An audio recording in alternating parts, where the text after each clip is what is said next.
పెదబాల శిక్షకు స్వాగతం.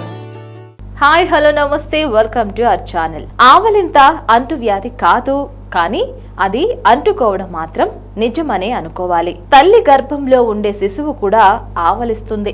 ఎవరైనా అలసిపోయినప్పుడు, బోరుగా ఉన్నప్పుడు ఆవులిస్తారు. ఒక్కోసారి దేహంలో ఉత్సాహం కలిగినప్పుడు కూడా ఇవి వస్తాయి. అసలు ఇవి ఎందుకు వస్తాయో ఇప్పటికీ తెలియని రహస్యమే. శరీరంలో ఆక్సిజన్ స్థాయి తగ్గినప్పుడు ఆవులింత వస్తుందనే భావన నిజం కాదని తాజా ప్రయోగాలు నిరూపించాయి. ఎవరైనా ఆవులిస్తే వారి చుట్టుపక్కల వారిలో సగం మందైనా ఆ పని చేస్తారు.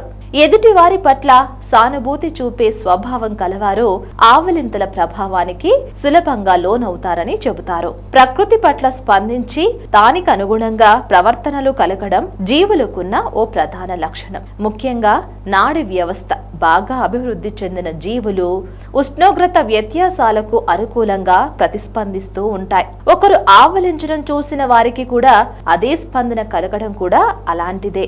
ఇలాంటి ప్రతిస్పందనల్ని అసంకల్పిత ప్రతీకార చర్యలు అనగా ఇన్వాల్యుంటరీ రియాక్షన్స్ అని అంటారు. బాగా ఆకలిగా ఉన్నప్పుడు ఎదురుగా మంచి భోజన పదార్థాలను చూస్తే నోరూరడం, ఏదైనా భయానక దృశ్యం చూస్తే ఆందోళన కలగడం లాంటివి కూడా ఇలాంటివే. సామాజిక జీవనంతో ముడిపడి ఉన్న కొన్ని స్పందనలు ఎదురుగా ఉన్న దృశ్యాలకు ప్రతికూలంగానో అనుకూలంగానో కలుగుతాయి. మనం ఆవలిస్తే ఎదుటివారు ఆవలించడానికి ప్రేరేపిత అసంకల్పిత ప్రతీకార చర్య అనగా ఇండ్యూస్డ్ ఇన్వాల్టరీ రియాక్షన్ అంటారు. అయితే ప్రతిసారి ఇలా జరుగుతోందని అనుకోనక్కర్లేదు.